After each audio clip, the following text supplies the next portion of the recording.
પણ તમે અમારી મંડળીનું દૂધ સ્વીકારવાનું શા માટે ના પાડો છો? એટલે અમે ધક્કા ખાઈ ગયા 10 15 વર્ષથી પણ થાકી ગયા હતા. તો અમને આ પશુપાલકોનો અમે શું ગુનો કર્યો છે? અમારા મરવા વાળો આવ્યો.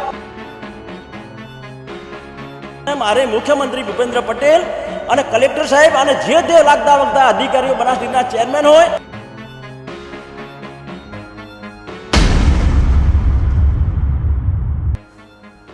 બનાસકાંઠા જિલ્લામાં સરકારની સૂચના મુજબ સૂચિત મંડળીઓનું આગામી દિવસોમાં દૂધ સ્વીકારવાનું બંધ કરવાનો નિર્ણય કરાવતા મંડળીના સંચાલકો કલેક્ટર કચેરી ખાતે દોડી આવી કલેક્ટરની રજૂઆત કરવામાં આવી હતી. સરકાર દ્વારા તાજેતરમાં પરિપત્ર જાહેર કરી નોંધણી ન થયેલી હોય તેની દૂધ મંડળીઓનું દૂધ ન સ્વીકારવા પરિપત્ર કરવામાં આવ્યો છે, જેને લઈ બનાસકાંઠાની દૂધ મંડળીઓના સંચાલકો પાલનપુર કલેક્ટર કચેરી ખાતે દોડી આવી કલેક્ટરની રજૂઆત કરવામાં આવી હતી કે ગામની બેન દીકરીઓનું દૂધ ભરાવવા માટે દૂર દૂર સુધી જવું પડતું હોય છે, જેને લઈ સરકાર દ્વારા જે આ નિર્ણય કરવામાં આવ્યો છે તે પાછો ખેંચવામાં આવે, નહીં તો આગામી દિવસોમાં મુખ્યમંત્રી સુધી રજૂઆત કરવામાં આવશે.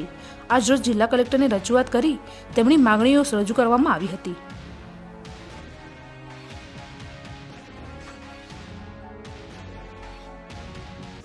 અમારી સૂચિત મિલ્ક કલેક્શન સેન્ટર ગુજરાત સરકારે અને બનાસ ડેરીએ અમને લેખિત તો કીધું નથી, પણ મૌખિક રીતે 30/6 બંધ કરવાની છે અમારી મંડળી. એટલે અમારી મંડળી આજથી લગભગ 10 વર્ષથી ચાલે છે. ને ગુજરાત સરકારનો બનાસ ડેરી કે ગુજરાત સરકારનો એવો કાયદો છે આવ્યો છે કે તે જે રજિસ્ટર મંડળી હોય તેનું જ દૂધ સ્વીકારવામાં આવશે, અને જે મંડળી રજિસ્ટર ના હોય તેનું દૂધ સ્વીકારવામાં 30/6 આવશે નહીં. તો અમારી આ 10 વર્ષની મંડળી છે, એમાં અમે લગભગ 70 થી 80 લાખ રૂપિયા ખર્ચો કરી લીધો છે.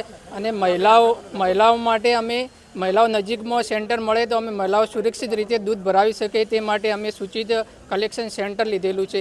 અને હવે ગુજરાત સરકાર એમ કહે છે કે સૂચિત મંડળીઓ બંધ કરી દે તો અમારી બહુ બેટીઓ શેઠે દૂધ ભરાવવા માટે જાય છે તો તેમની સલામતી પછી રહેતી નથી. અને જો બનાસ ડેરી તો એમ કહે છે કે અમે તો ગુજરાત સરકારનો કાયદો છે એટલે એમાં અમે કશું કરી શકતા નથી. અને અમારે 9 વર્ષથી મંડળી ચાલુ છે, છતાં પણ અમારી મંડળી હજી રજિસ્ટ્રેશન કરવામાં આવી નથી. કે કહે છે કે એવો GR આવ્યો નથી કે એટલે કે મંડળી રજિસ્ટર હાલ થાય નહીં એવું કહે છે. અને અમારે લગભગ એક મંડળીને લગભગ અમુક મંડળીનો 1500-1600, અમુક મંડળીનો 4000 લીટર દૂધ છે. અને ટોટલ ખર્ચો તો લગભગ એક મંડળી 1 કરોડનો પણ કરી દીધો છે. અને અમારી માગણી એવી છે કે સૂચિત મંડળીઓ ચાલુ રાખવી અને અમારી મંડળીનો વહીવટ એકદમ પારદર્શક જ છે. રજિસ્ટર મંડળીઓ કરતાં સૂચિત મંડળીઓનો વહીવટ સારો છે એવું મને લાગે છે. અને મારી માગણી છે કે ગુજરાત સરકારને કે આ કાયદામાં ફેરફાર કરી અને જે સૂચિત મંડળીઓ છે એને તુરંત રજિસ્ટર કરે અને અમુક સમય માટે રજિસ્ટર ના થાય ત્યાર સુધી ચાલુ રાખે. અને ગુજરાત સરકારને મારે કહેવાનું છે કે તમે એક બાજુ મહિલા જાગૃતિ અને સમૃદ્ધિની વાત કરો છો અને સહકારથી સમૃદ્ધિની વાત કરો છો, અને બીજી બાજુ આવો મહિલાઓને સુરક્ષિત દૂધ આવવા માટે સુરક્ષિત નથી તો તેમને હવે દૂર જવું પડે છે. એટલે મહિલાઓ લગભગ અમુક મંડળી તો 3 થી 4 કિલોમીટર દૂર છે સૂચિત મંડળીઓ, એટલે તેમને જવા માટે બહેનોને તકલીફ પડે છે. એટલે અમે સૂચિત મંડળી લીધી છે. અને હવે ગુજરાત સરકાર એવો કાયદો કર્યો છે કે તમારી મંડળી સૂચિત મંડળીમાં દૂધ ભરાવી નહીં શકે. તો એમ કહે છે કે ઓડિટ જો સરકારી ઓડિટ થતું નથી ત્યાં ગેરરીતિ થાય છે. પણ મારા મત પ્રમાણે જે રજિસ્ટર્ડ મંડળી છે તેના કરતાં સૂચિત મંડળીનો વહીવટ એકદમ સારો છે. અને મારે એ જ વિનંતી છે ગુજરાત સરકારને કે સૂચિત મંડળીઓ બંધ ન કરતાં તેને સમયસર રજિસ્ટર કરી અને આગામી સમય સુધી ચાલુ રાખવા વિનંતી છે. જો આ મુદ્દો સ્વીકારવામાં નહીં આવે તો અમે આગામી સમયમાં મુખ્યમંત્રી ભૂપેન્દ્ર પટેલ સાહેબ પાસે પણ જવાની અમારી તૈયારી છે. મારું નામ મનવર કનૈયાલ નાગર છે અને પટેલ ફાર્મ નાળાસરનો હું મંત્રી છું. અમારી સૂચિત જે મંડળીઓ છે એ સરકારશ્રીના પરિપત્રક મુજબ જે દૂધ ભરવાની ના પાડવામાં આવી છે અમને બનાસ ડેરી તરફથી, એ તાત્કાલિક યુદ્ધના ધોરણે દૂધ ભરવાનું ચાલુ રાખે અને યથા પરિસ્થિતિ એ ચાલુ રાખે.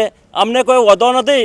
સરકારશ્રીને એ ઓડિટ કરાવે કે સરકારશ્રીના પરિપત્રક મુજબ અમને રજીસ્ટર કરી આપે, એમાં અમને કોઈ વધો નથી. સરકારના જે આદેશનું અમે પણ પાલન કરવા માટે તૈયાર છીએ. પણ તમે અમારી મંડળીનું દૂધ સ્વીકારવાનું શા માટે ના પાડો છો?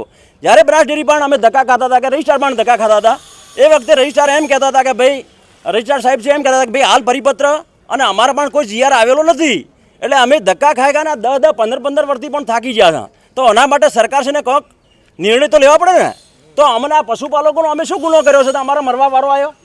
તો અમારા મરવાવાળો આવે એના કરતાં તમે સરકારના માણસો અમારો કોઈક રસ્તો કાઢો.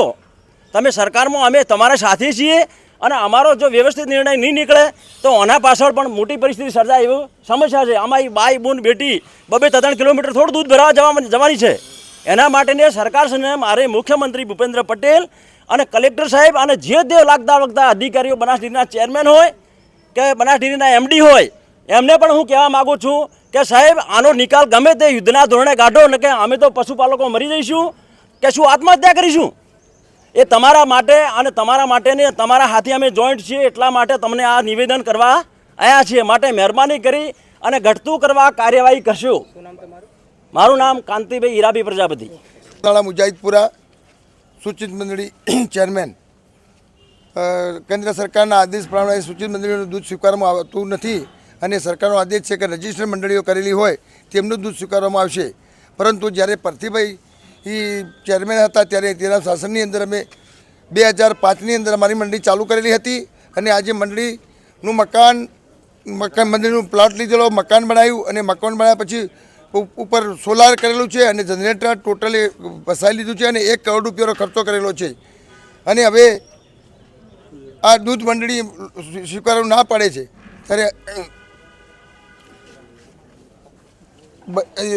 કુલ ટોટલ મંડળીઓ લગભગ 240 મંડળીઓનું કેન્દ્ર સરકારે દૂધ સ્વીકારવાનું ના પડેલ છે.